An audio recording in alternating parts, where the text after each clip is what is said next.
زولاج کو یہ بتا دیا تھا کہ 2000 کا عدد ہوگا، جس کمپنی کے پاس 2000 کا عدد ہوگا وہ اس پر اس کو شامل کریں گے، اس کو اجازت دیں گے اس طریقے سے۔ پھر انہوں نے چونکہ ان کی 904 کمپنیاں بنی تھی، ان سب نے جو مل کر ایک کلسٹر بنائے اور اس میں 2000 کا وہ جو عدد تھا وہ پورا کیا۔ اور ان ایچ جی اوز کی ایک تنظیم ہے ہوپ ساری وہ اس کی سپرویژن کرتی ہے، اور ہوپ اپنی ان کی پالیسی ہے اس کو چلاتی ہے۔ اس پر انہوں نے سارے جو کلسٹر بنائے، تقریباً 41 کلسٹر تھے، اس کے ذریعے پھر انہوں نے پروسیس بھی کیا۔ لیکن جو سعودی وزارت حج نے ڈیڈ لائن دی تھی 14 فروری کو، 14 فروری تک ان کو ڈیڈ لائن دی تھی کہ آپ نے 14 فروری تک جو مشاعر میں قدانہ اور طوافہ کے لیے جو رقم ہے وہ جمع کرنی ہے، 25%۔ ان کی ٹوٹل جو اماؤنٹ ہے اس میں سے صرف 25% آپ نے جمع کرنی ہے۔ تو اس کے بعد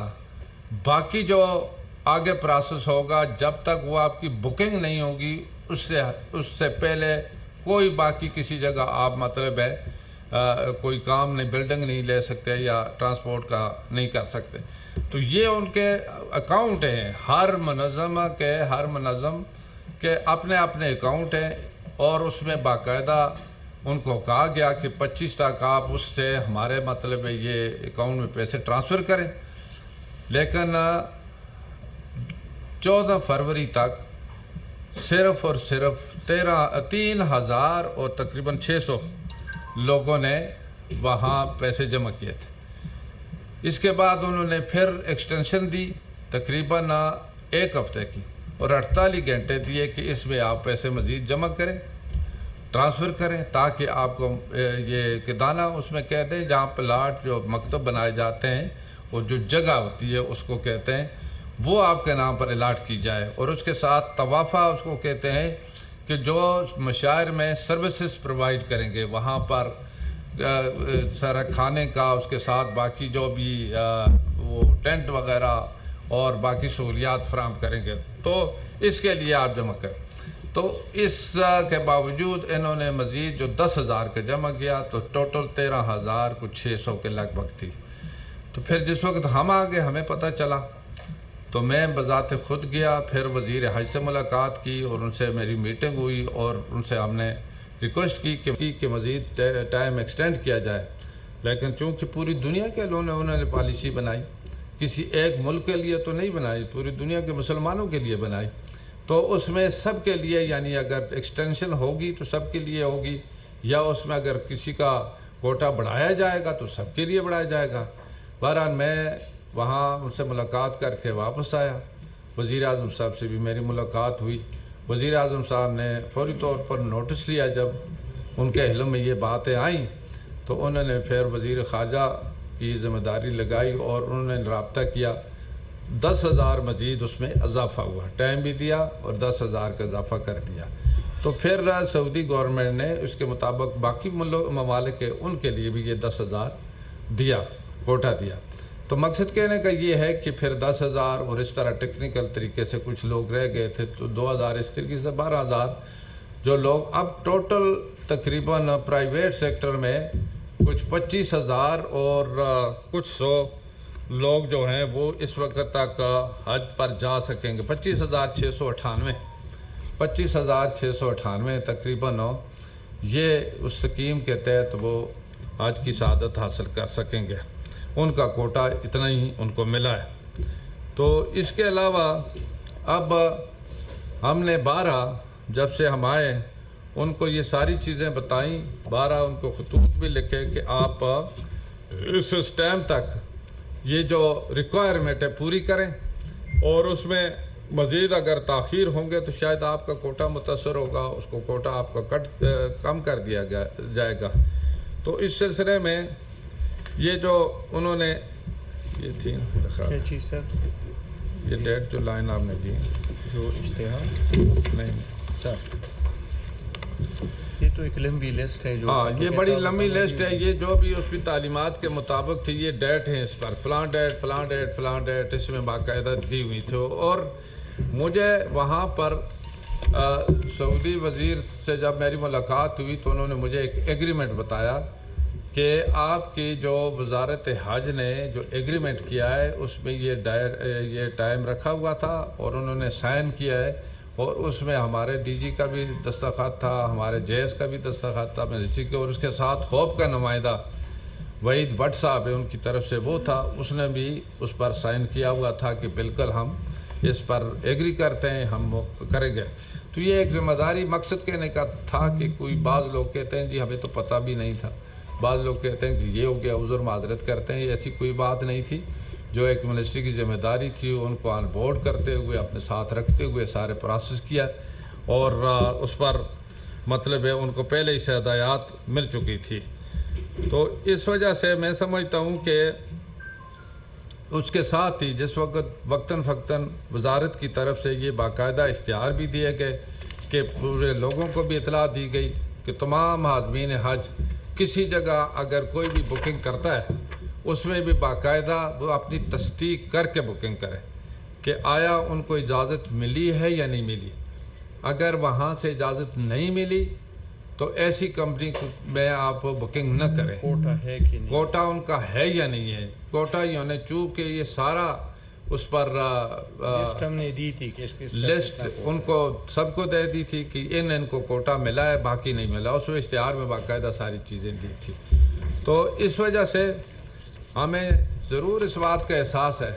کہ یہ گورنمنٹ پاکستان کو جو کوٹا ملا تھا اور یہ پاکستان کے حاجی ہیں ان کو جانا چاہیے تھا, لیکن بعض لوگوں کی کوتاہی اور غفلت کی وجہ سے وہ لوگ رہ گئے, اور جس کی بھی غفلت کوتاہی ہوئی ہے اس پر تو گورنمنٹ انشاءاللہ کارروائی کرے گی. پرائم منسٹر صاحب نے باقاعدہ ایک کمیٹی بنا دی ہے, وہ کمیٹی جو ہے انکوائری کر رہی ہے, اس کی رپورٹ آئے گی تو اس پر جو بھی کارروائی اس پر عمل درآمد ہوگا. اب چونکہ میں وہاں گیا تھا, میں نے مکہ مکرمہ میں مدینہ منورہ میں نے وہاں انتظامات دیکھے. مدینہ پاک میں الحمدللہ 100% ہمارے حاجی جو ہیں وہ مرکزیہ میں رہائش پذیر تھے. اس میں 3 سٹار 4 سٹار 5 سٹار ہوٹلز وغیرہ تھے جن کی قسمت آئی, کسی نے 5 سٹار میں رہے, 3 سٹار میں, 4 سٹار میں. تاہم حجاج صاحبان بڑے خوش تھے, میری ان سے ملاقاتیں ہوئیں, کھانے کا جو انتظام تھا وہ بھی میں نے دیکھا, وہ بڑے مطمئن تھے. پھر اس کے بعد میں مکہ مکرمہ گیا تو بہت کم حاجی اس وقت گئے ہوئے تھے, 4-5 ہزار حاجی وہاں سے مدینہ شریف سے گئے تھے. کوئی اس کے بعد فلائٹ ابھی شروع ہوئی تھی جدہ سے, میں نے ریسیو کیا تھا. وہاں ہمارے پوری حج مشن کے لوگ بھی تھے, وہاں ہمارے کونسلیٹ کے لوگ بھی تھے, انہوں نے خوش آمدید کیا. اور سعودی جو وہاں کے مقامی جو تھے وہ انہوں نے بھی ہمارے حاجیوں کو ویلکم کیا. تو وہاں پر جو بلڈنگ وغیرہ وہ بھی خرید لیے, اور اس کے ساتھ جو کیٹرنگ وغیرہ کے لیے اس کے بھی انتظامات وغیرہ کیے. اور مشاعر میں بھی جو ایک ذمہ داری جس کمپنی کی ذمہ داری لگائی تھی وہ بھی کام کر رہی تھی. تو 2-3 دن میں وہاں رہا. الحمدللہ کہ تمام ہمارے حاجی, یہ آج کی نہیں پہلے سے سرکاری حج سکیم کے تحت جو جائیں گے اس کی ایک ہی کیٹیگری ہے, اور وہ عزیزیہ میں. اکثر ہمارے حاجی, جب میں پہلی دفعہ بھی تھا اس وقت سے عزیزیہ میں رہتے, اور بطہ قریش نام جگہ, یہ 2 سائڈ ہیں ہمارے حاجی. یہ حرم شریف سے دور ہے لیکن بسیں آتی, لیکن اس کے لیے بسوں کا انتظام کیا ہے, اور بسیں آگے مطلب ایک سٹاپ تک پہنچاتی ہیں. اس کے بعد سعودی گورنمنٹ کی بسیں ہوتی ہیں, تمام دنیا بھر کے حاجیوں کے لیے یہ انتظام ہے. آگے ان کی بسوں میں وہ سفر کرتے ہیں, حرم شریف تک پہنچایا جاتا ہے. تو اس طریقے سے ان کے انتظامات ہوئے. اور باقی جو تقریباً 8-9 سیکٹر ہیں ہمارے حاجیوں کے, مختلف سیکٹروں میں, جو ہر سیکٹر میں ڈسپنسری کا بھی انتظام کیا ہے, اور ایک ہاسپٹل ہے, اور اس کے ساتھ ہمارا میڈیکل مشن بھی پہنچ گیا تھا, اس کو بھی میں نے وزٹ کیا. پھر ہم نے میڈیسن یہاں سے جتنی بھیجی ہیں وہ بھی پہنچ گئی تھی. اور اس کے علاوہ جو ٹرانسپورٹ کا جس کو ٹھیکہ دیا ہے وہاں ہم نے ان کو یہ تاکید کی تھی کہ ٹرانسپورٹ جس کی اس کی ذمہ داری ہو اس میں کوئی کمی بیشی نہ رہے, اور جو حاجی اپنی بلڈنگ سے ان کو اٹھایا جائے، جہاں تک اگر ممکن ہے کسی جگہ اگر بڑی گاڑی نہیں جا سکتی تو اس کا انتظام کیا جائے نزدیک ترین سے۔ تو یہ چونکہ ہمیں اس چیز کا احساس اس وجہ سے بھی رہا ہے کہ 2013 سے لے کر 2018 تک میری یہ ذمہ داری تھی الحمدللہ کہ مجھے کافی اس حوالے سے ایک تجربہ بھی رہا ہے، اور پھر ہم ہی نے یہ اس طریقے سے کیا تھا کہ ایک ہی کیٹیگری ہم رکھیں گے تاکہ سب کے لیے ایک قسم کی سہولیات فراہم کی جائیں، انتظامات کیے جائیں، اور پھر اس کے ساتھ جو جہاں ان کی رہائش بھی ہوگی وہ بھی تقریباً ایک ہی قسم کی ہوگی۔ تو اس وقت تک ہمیں جو اطلاعات ملی ہیں، ڈیلی جو ہمارے معاونین اور باقی سٹاف جو گیا ہوا ہے وہ اس کی دیکھ بھال کر رہے ہیں، بلکہ وزٹ کر رہے ہیں، رپورٹیں بھی بھیج رہے ہیں۔ اگر کسی کو کوئی وہاں پر تکلیف ہے تو یہ ان کی ذمہ داری ہے باقاعدہ کہ وہ جو منسٹری کا سٹاف بھی گیا ہوا ہے، وہاں ایڈمیشن کے لوگ ہیں، ڈی جی وہاں ہیں، تو وہ اس کے جو شکایت سنیں اس کو حل کریں، موقع پر حل کریں،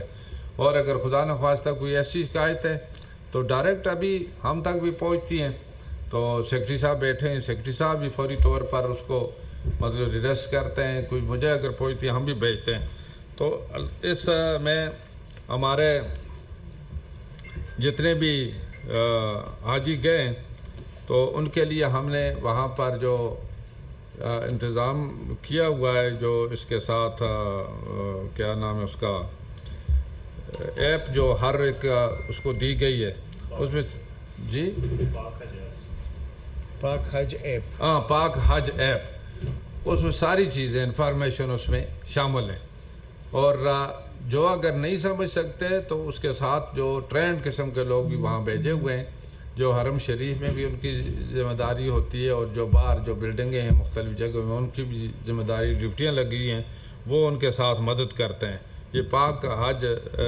ایپ جو ہے باقاعدگی سے وہ ان کو استعمال کرنے کا طریقہ بھی بتاتے ہیں۔ تاہم ابھی تقریباً آج 23 تاریخ ہے، چند دن رہ گئے حج کو، اور ہماری کوشش ہے کہ ہر جو پاکستانی کے حاجی ہیں ان کو سہولیات فراہم کی جائیں، ان کی دیکھ بھال کی جائے، اور ان کے لیے جتنے بھی ممکن ہو سکے ان کے انتظامات اچھے کیے جائیں، اور جہاں سے کسی کو اگر کوئی ایسی کوئی بات ان کی ضرورت کے مطابق کوئی بات وہ ڈیمانڈ کریں گے، انشاءاللہ جو جائز ہے ان کو پوری بھی کی جائے گی، اور اس میں کوئی لہت و لال انشاءاللہ نہیں ہوگی۔ تاہم آج چونکہ تقریباً ہمارا جو حج آپریشن ہے یہاں سے تقریباً اب آخری چند دن رہتے ہیں، 31 تاریخ تک آخری فلائٹ، جی سر، 31 تاریخ تک ہماری آخری فلائٹ ہوگی یہاں سے، اور آج 23 سے تقریباً جو 5-6 دن رہتے ہیں، اس میں فلائٹیں مختلف جگہوں سے جا رہی ہیں، پی آئی اے، سعودی ایئر لائن، اور اس کے ساتھ اور کون سی ایئر لائن ہے سر؟ ایئر سیال اور ایئر بلو، یہ ان ایئر لائنز کے ذریعے ہمارے حاجی سیرین تو سفر کرتے ہیں۔ سب سے پہلے جو سٹارٹ کیا تھا ہمارے حاجی زیادہ مدینہ شریف گئے تھے، اور اس کے بعد ابھی جو مکہ مکرمہ میں جو فلائٹیں شروع ہوئی جدہ، تو جدہ ایئرپورٹ پر اترتے ہیں، پھر اس کے بعد انشاءاللہ حج کے بعد وہ جو حاجی ہیں پھر حج کے بعد مدینہ شریف جائیں گے۔ جو مدینہ پاک گئے تھے تو انہوں نے زیارت کی، وہ وہاں سے مکہ مکرمہ جائیں گے، واپسی ان کی جدہ ایئرپورٹ سے ہوگی۔ جو جدہ جائیں گے وہ حج کے بعد مدینہ پاک جائیں گے، زیارت روزہ پر حاضری دے کر اس کے بعد وہاں سے واپس ہوں گے۔ یہ ایک پورا پروسیس ہے، اور تقریباً اس کے مطابق جتنے بھی اگر انتظامات وزارت مذہبی امور کر سکتی تھی انہوں نے کیے بھی ہیں۔ یہاں سے جو ایس ٹی ایس کے لوگ تھے وہ بھی گئے، باقی معاونین بھی گئے، یہ ساری ایک پروسیس کے تحت کیا ہے۔ تو جو معاونین ہیں اس میں این ٹی ایس کے ذریعے سلیکشن ہوئی ہے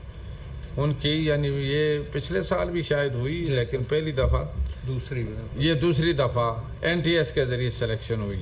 اور ان کے ذریعے جس کو سلیکٹ ہوئے ہیں تو پھر انہیں کو بھیجا گیا ہے، اور اس میں جو اس کرائٹیریا کے مطابق آیا ہے، جو سلیکشن ہوئی ہے میرٹ کے مطابق آیا ہے، تو وہ اس کے مطابق اس کو اس ڈیوٹی کے لیے بھیجا گیا ہے۔ میرا خیال ہے NTS کا مقصد یہی ہوتا ہے کہ کسی کی ذاتی مطلب پہ کہ چوز کی بات نہیں ہونی چاہیے، اسی لیے NTS رکھا ہے۔ اور اس کے ساتھ جو منسٹری کے لوگ ہیں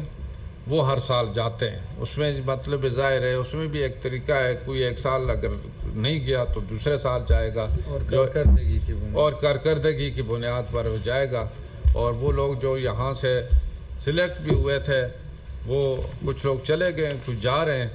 اور اسی طریقے سے وزارت کا یہ کام ہے، اس کی ایک ذمہ داری ہے، اگر اس کو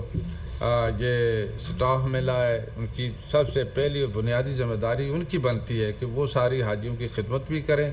وہ جائیں بھی، دیکھیں بھی، اپنی ذمہ داری پوری کریں۔ خدا نخواستہ اگر کسی نے کوئی اپنی ذمہ داری پوری نہیں کی تو وزارت اس کے خلاف ایکشن بھی لے سکتی ہے۔ سردار صاحب، آپ نے جیسے کہا کہ آپ جب گئے تھے تو شکریہ۔